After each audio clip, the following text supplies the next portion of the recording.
All right, this was C class number 3, and we did skates tonight. So for solo jazz, we did skates tonight. We talked about just some reminders for skates, making sure that so that you're not doing a bunch of bouncing up and down. It's really hard to do that hard on your knees. It takes a lot of energy. To think about keeping your foot kind of attached to the ground a little more, so you're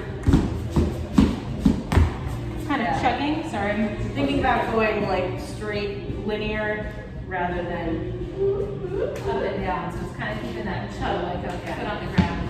And then we also talked about, so whenever we're leading skates, but it's fun to do the solo too, starting kind of low, going up can be a nice technique for leading. So we did lots of skates solo warm up. People did them in circles. They did big ones. They did small ones. They changed the rhythm, the timing.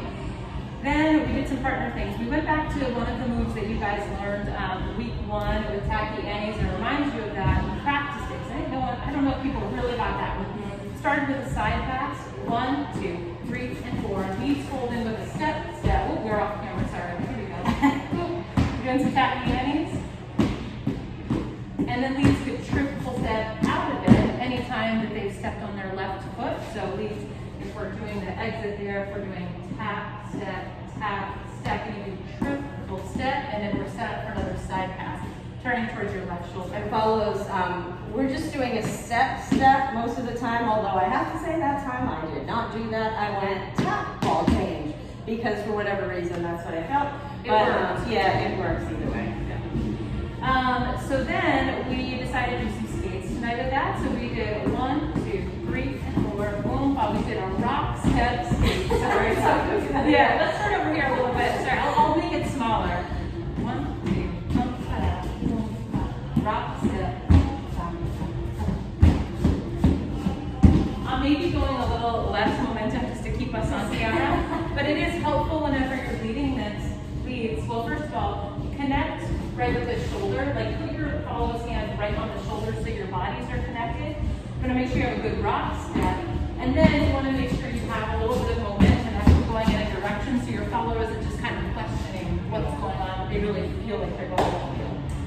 Talk about how the follow should still have some structure in their frame, so it's not so loosey-goosey back there. The lead needs to kind of feel where you are too. Make sense? Yep.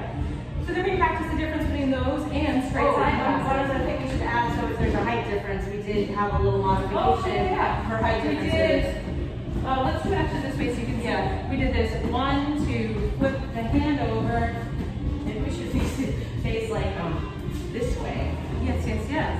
So boom, ba, da, da, da, boom, ba. If I got any better, probably got hurt. So That way. I don't know. It's one of these ways. boom, ba, da. No, that's even worse. Well, but anyway, it's the end part. Yeah, go ahead. You're just going to flip this hand to the other side, and you can do the same movement, rock, step, skate, by just bringing it to like your side. Yeah, because we had some big height differences, and that made it challenging, so for sure. Sorry, now you can. Thank you for bringing it up. We also practice follows going to the end of the line. So we put in, as you guys mixed it up between leading tacky annies or skates, we also just did straight side passes. The follows got some practice, just continuing their momentum.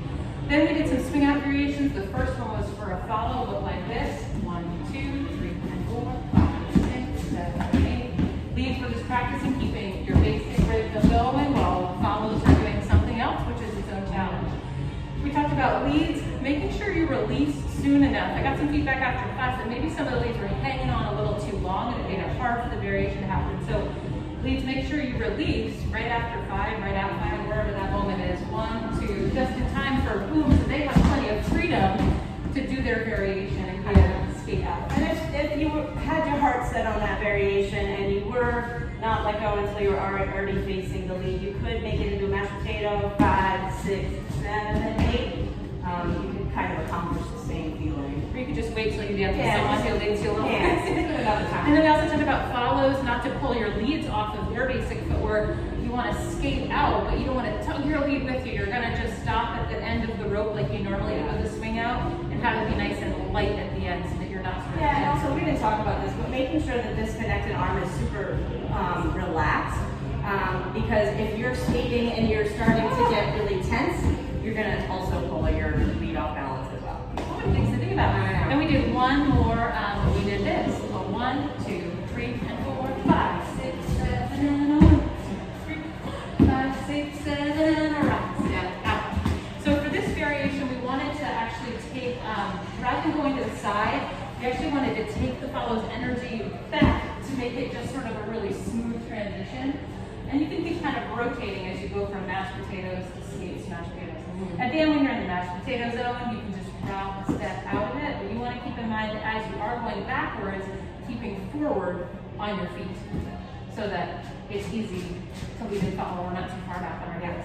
I think that was it. It was a fun class. Your knees probably need a break. So Yes. Have some skating. happy Thanksgiving to you. Bye.